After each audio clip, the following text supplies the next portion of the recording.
I want to read the scripture. George Chikwati, a blessed morning to you. God bless you. I want to read the scripture from the book of 2 Kings, chapter 7. 2 Kings, chapter 7. 2 Kings, chapter 7, verse 3. And there were 4 lepers. There were 4 leprous men at the entering of the gate.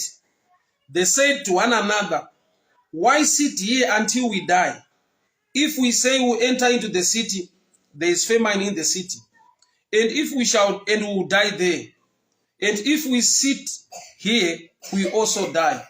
Now therefore come, let us fall into the host of the Syrians. If they save us alive, we shall live. If they kill us, we shall die. And they arose in the twilight to go unto the camp of the Syrians. And when they were come to the outermost part of the camp of Syria, behold, there was no man. For the Lord had caused the host of the Syrians to hear a noise of chariots, a noise of horses, even the noise of a great host. And they said to one another, lo, the king of Israel has hired against us the kings of Hittites and the kings of Egypt to come upon us. Baba tinokutenda ine kuda kweshoko renyu nyasha dziwanzwe taurai muupenyu hwedu mangwanani ano muzita raJesu Kristu Nazareta. Amen. Nyaya ndodatara nezvayo mangwanani anhasi ndeyekuti pane nguva yekuti Mwari vanenge vainewe vachifamba newe vachikonzera zvimwe zvinhu kuitika muma enemies ako, but iwe unenge usiri away. These people did not know, because God caused a sound yakanzwiwa nema-Syrian soldiers. Ivo vacho vari kukonzerwa sound iyi naMwari, they were not aware. Surprise ndeyekuti pavakasvika kukembe yema-Syrians vakasvika kusisina munhu, vakaluta vakatora zvinhu. Kupera kwenhamo kwesiege yeSamaria, Mwari vakava involved, but in a way iri quiet to the people vari kubatsira, but in a sound kuma-enemies anofanirwa kutiza. Handizive kana uchigona kurelata nenyaya yekuti une zvimwe zvinhu zvawakasangana nazvo muupenyu zvakakuitira zvakanaka, kwete nekuti wanga waisa effort yakanyanya, but zvakangoerekana zvangoitikawo zvakanaka zvikatokushamisa. I want to tell you this. Kuna Mwari unogona kushanda behind the scenes and you won't be aware kuti Mwari vane zvavari kukonzera kuterritory enemy, but unongoona uchiachiva mamwe results. Iwe uri elepa vanhu vairwara vanga vane leprosy varwere, vanga vane nzara vachitambudzika, but vakasvikotora zvinhu mukemp yearmy yeSyria. Army inotoda imwe army kuti idefeatwe. Hakuna army ingadefeatwe ne4 lepers. But the 4 lepers vakasvika vakawana achievement, vakatora zvavakatora. Siege ikapera muSamaria. Mwari vashanda ne the 4 lepers. But mashandiro akaita Mwari ndeyekuti vakakonzera noise. Sorry. Mwari vakakonzera noise mukemp ye-enemy. But the 4 lepers havana chavakanzwa. They were surprised. Svika mukemp muri empty. May God help you. Mwari ngavakuitire imwe surprise yekuti pasina simba rawaisa, but ivo vaisa simba ravo nenoise yavo, zvinhu zvako zvinoita zvakanaka. Maybe I'll give you this story in this way. The 4 lepers, they just represent the gospel. That's why ukaiverenga further vanotaura vachiti tikaramba takanyarara hatikuita zvakanaka, for this day is the day of good news. Gospel rinongoreva kuti good news, which means the 4 lepers, they represent the gospel. Gospel rakauya kumunhu kuti awanirwe nyasha. Munhu asina simba unoachiva nokuti watenda mushoko raMwari rinova simba rake. The 4 lepers, they represent vanhu vasina kana power, but vakagona kuachiva mulife nekuda kwekuti God joined these people. But Mwari haana kujoina vanhu ava mukufunga, mukutaura, mukugara. Mwari wakajoina vanhu ava pavakaita a decision to move. I challenge you to take a move despite leprosy. I challenge you to take a move despite challenges. A positive move that can challenge God to join you, to bring you blessing and favor. Vanhu ava vane leprosy vakati tikagara pano tinofa nenzara, tikadzokera muguta muhama dzedu tinofa nenzara. Tadi kungosimuka taenda kukembi yevaSiria, vakandotiuraya tafa, asi vakatiregedza tinorarama. Kureva kuti vakaita a decision yaidemanda boldness. They are lepers, not an army, but they want to face the army. And God joined them and created a sound yakanzwiwa nema-enemies, ma-enemies akatiza. Tina Mwari unojoina kuita kwemunhu kana munhu ane boldness achiziva kuti handingarambe ndakagara. Kune kunetsa muupenyu kwekuti unopedzisira wakuti mwamera zvakaita Mwari vane zvavachaita, mwamera zvakaita Mwari vane zvavachaita. I've come to challenge you. As a leper, take a move. Kana ndichiti as a leper, take a step or take a move. Ndiri kungoti despite the challenges you have, you need to have a positive mind. Not just a positive mind, but a positive or proper action that can challenge God to join you.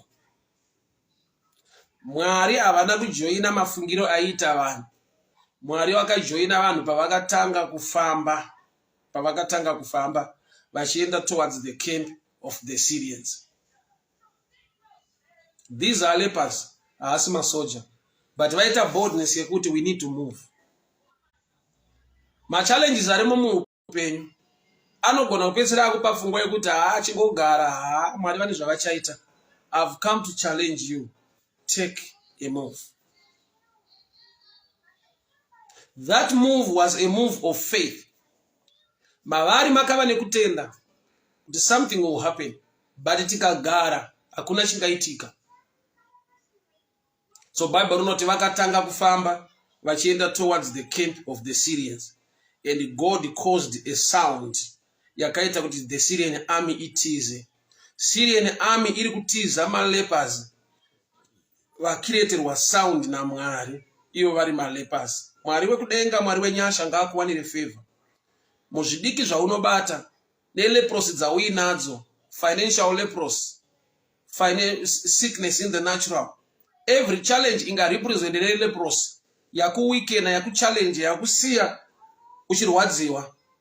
But kudenga kuna Mwari unogona kufamba nemalepers kusvika vawana chikafu, kusvika upenyu hwavo hwachinja.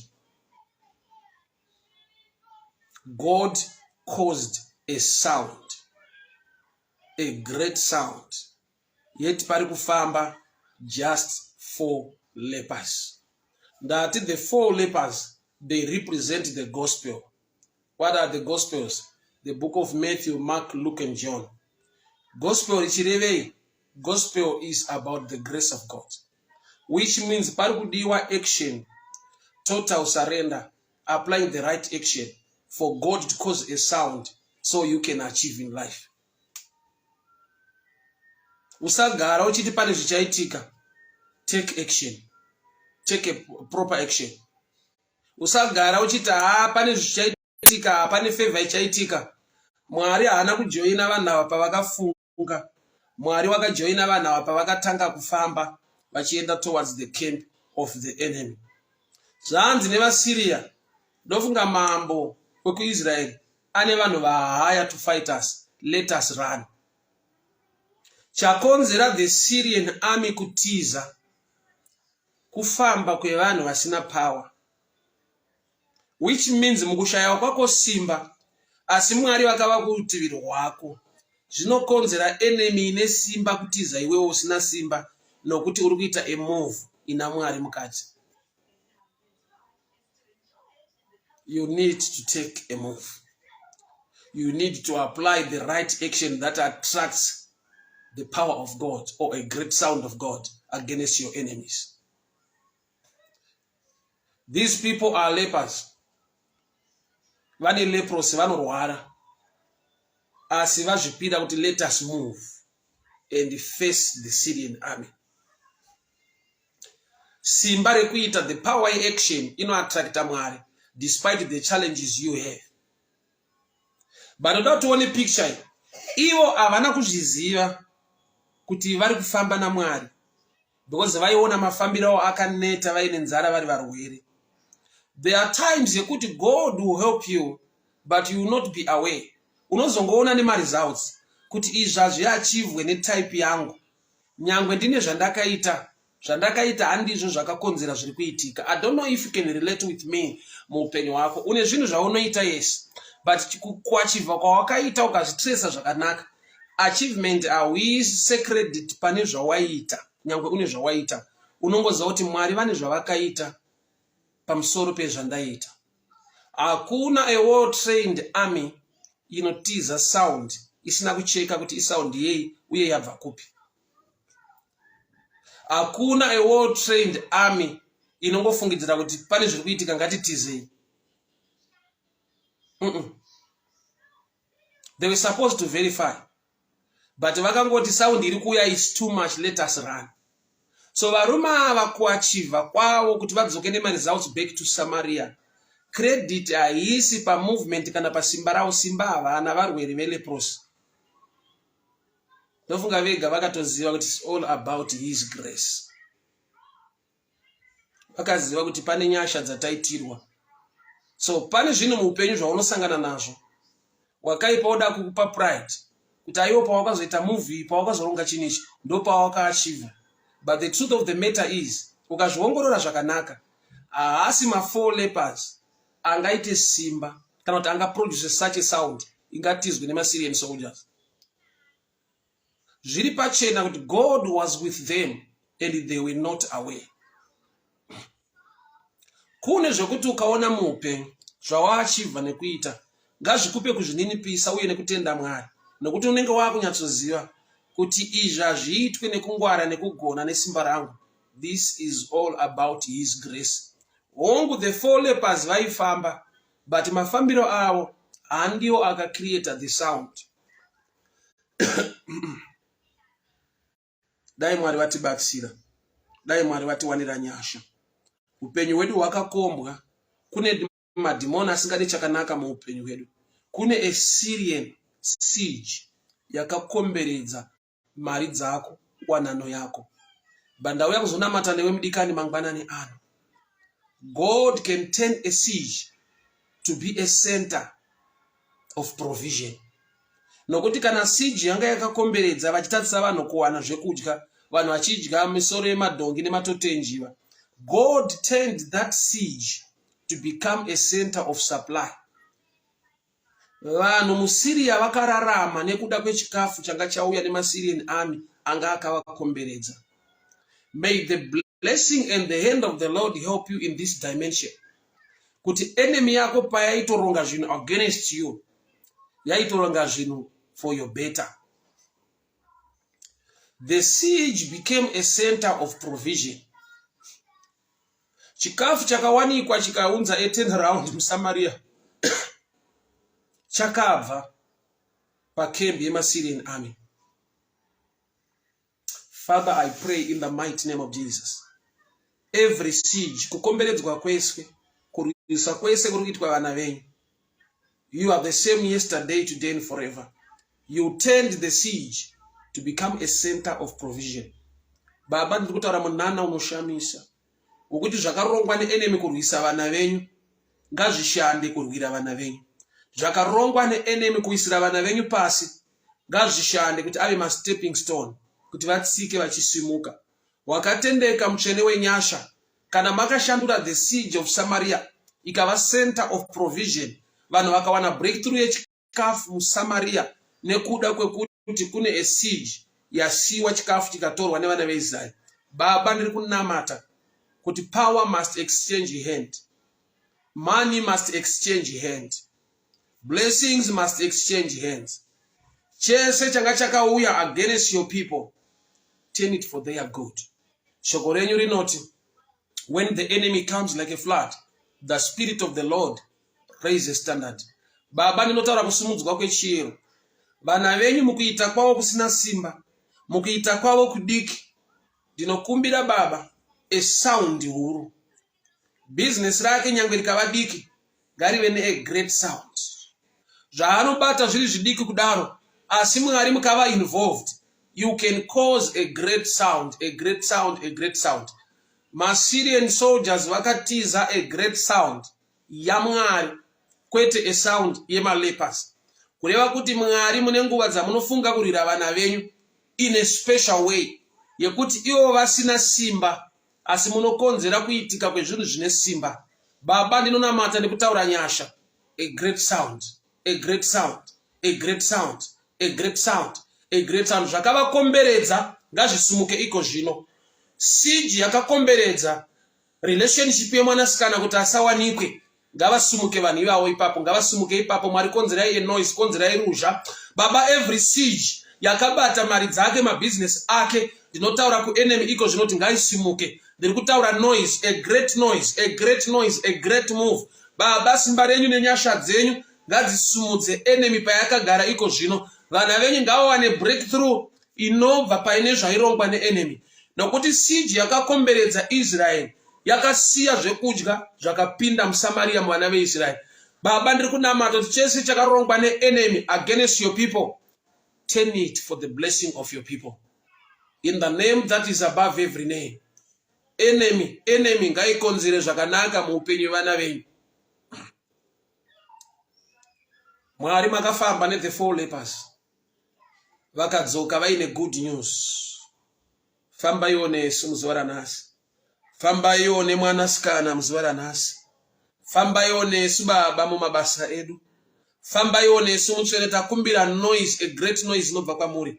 Every enemy yakagara ikakomberedza breakthrough nefavor yemwanakomana nemwanasikana mangwanani ano, ngavasimuke, ngavasimuke, ngavasimuke, ngavasimuke, ngavasimuke. Dhimoni rakagara rikati awanikwe ngarisimuke iko zvino. Ndinokonzera noise inobva kudenga, ndinokonzera noise yedenga, ndinokonzera noise yedenga muupenyu wemwanakomana, muupenyu wemwanasikana. Chese chakagara against their lives ngachisimuke iko zvino, ngachisimuke iko zvino. Urombo wakagara against their family ngausumuke iko zvino. Nhamo yakagara against your people ngaisumuke iko zvino. Ndinotaura noise, ndinotaura ruzha, ndinotaura a great noise. Every enemy yakagara against their breakthrough, against their success, ngaisumuke iko zvino. Mwari wazuro nhasi namangwana, tataura nyasha nekubata kwenyu kunoshamisa muzita raJesu Kristu weNazareta. Amen and amen. Ndinotenda Mwari zvikuru mangwanani ano hama dzangu. Tinashe chawatama, may the good Lord bless you. Every enemy yakagara against your life ngaisumuke iko zvino. Maishon enemy yakagara ngaisumuke. Maybe matende enemy yakagara muupenyu wako ngaisumuke. Tafadzwa pamombe enemy yakagara muupenyu wako ngaisumuke. Felistas ndikutaura nyasha munatino tashuma kado. May the good Lord bless you. Gwasunda, may the good Lord bless you. Sobia musiwa favor ya Mwari muupenyu wako. Kudzi Totana, God bless you. Agnes Kurwaisimba, God bless you. Charity Mutero, may the good Lord bless you. May the good Lord favor you. Esther Tawani nyasha zamwari. Kelly Chapotera, God bless you. God bless you. Esnat Nzuma, God bless you. Agnes Kurwaisimba, Tapua Mafumo, may the favor of the Lord be upon your life. Lee Shome Miss Holloway, may the good Lord bless you. May the good Lord favor you. Nyasha Zwanzwe, Mwari waku chengete, Mwari waku rwirei, Mwari waku gonesei. Baba, tinokutendai nekukupai mbiri nekukuremekedzai. Ime wazuro nhasi namangwana, ndataura a great sound. Pabusiness remwana a great sound. Pamusoro peupenyu hwake ndataura Baba a noise inosimudza enemy. A noise inosimudza vese vakagara vachiti zvake hazviite. Ivo ngavasimudzwe, ngavabve ipapo.